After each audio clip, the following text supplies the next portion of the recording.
Oaty Mashy, the damp and cold. Oaty and Mashy, the jokes are old. Soggy oatmeal and mashed potato, trying to act like they're Socrates and Plato. They don't do much, but they talk for free. And that's the way they're just like you and me.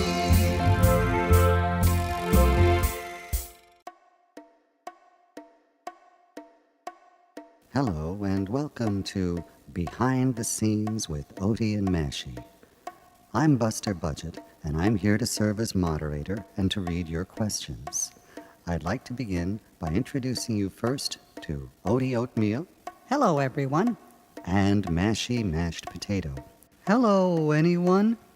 Let's start with the first question. Who does your voices? What? We do our voices. What would you expect? Yeah. Who writes your letters? Well, you both must realize that your viewers may have a different perspective out there in TV land. Maybe they should move. Better them than us. Yeah, we got no legs. Well, let's move on to the next question. Who does your background drumming? It's really lame. Well, since you put it that way, we're afraid to tell you. Yeah, plus remember that Mashy just said we got no legs. Aren't you paying attention out there?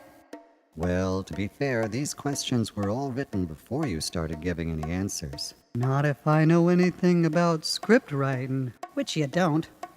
Oh yeah, sorry. Here's an interesting one. What is your favorite program on YouTube? I can answer this one for both of us. Auto-tune the food. You recently did a little topical humor. Is this the start of a trend? Well, there are pros and cons to topical humor. Yeah, the pros are better at it than we are, and the cons are too busy doing time. No, I mean that topical humor might get more attention today, but it's likely to get stale quickly. We might try it now and then, but it's not my favorite. What about the episode in which you seemed to be lampooning Hugh Hefner? Hugh who? That reminds me, I want to call up Gritzy after this is over. I think this letter is referring to the mention of someone called Cucumber during episode 18. Do you see any similarity between the old pickled cucumber and Hugh Hefner? I don't know. I guess it depends on where I look. Let me just point out that we didn't bring up the subject of cucumber. Gritzy started it. That reminds me, I want to call up Gritzy after this is over. You just want to call up Gritzy. Yep. Well, moving on, here's another question. Are there intentional political messages in your shows? For example, on show 19, there was a situation in which you seemed to be advocating a laissez-faire approach to economics. Laissez-faire? I'd rather leave that stuff alone. I don't know. We're just these bits of food sitting around in bowls. We don't do anything because we can't. We don't advocate the idea that nobody else should do anything. Yeah, it's not like we can jump up and stop them. What about comparisons between the Forks Network on your show and the Fox Network in real life? Don't be silly. A fox is an animal and a fork is a utensil.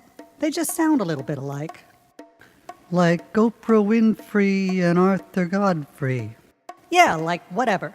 One of them has a very busy, very visible media presence, made a lot of money, and wielded a lot of influence, and the other one...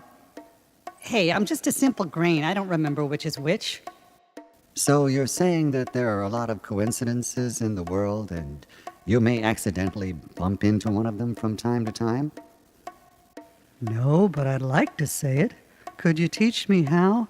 It's a lot of words. I figure our job is just to be funny. I figure we're already having trouble hanging on to that one. There's time for one last question. One writer has noticed that Oaty started off with a strident, somewhat grating personality. But, after the dream episode, he seemed to become much more mellow, even a little dull. Would you care to comment? It sounds like maybe they would like me better if I was uptight and cranky all the time. I got good days and bad days, I guess. Yeah, plus you may want to read the ingredients the next time you go to the store. They're putting a lot of different kinds of stuff in oatmeal these days. Not to mention the fact that I get eaten a lot, and I have to keep making a fresh start. It's not easy, you know. I don't know. It's actually pretty easy. Yeah, come to think of it, I just sit there, same as you. Well, I think that's a good point on which to end this behind-the-scenes episode. I didn't understand it at all. Me neither. I mean, how can it be behind the scenes anyway? We don't got any scenes, just a cheap plastic tablecloth. It's time to say goodnight. Okay, you're the moderator. Say goodnight, Buster. Very well. Good night, Buster. Oaty and Mashy, the shows are lame. Oaty and Mashy, they're all the same. Oaty's answer and Mashy's question, guaranteed to give you indigestion. They don't do much, but they talk for free. And that's the way they're just like you and me.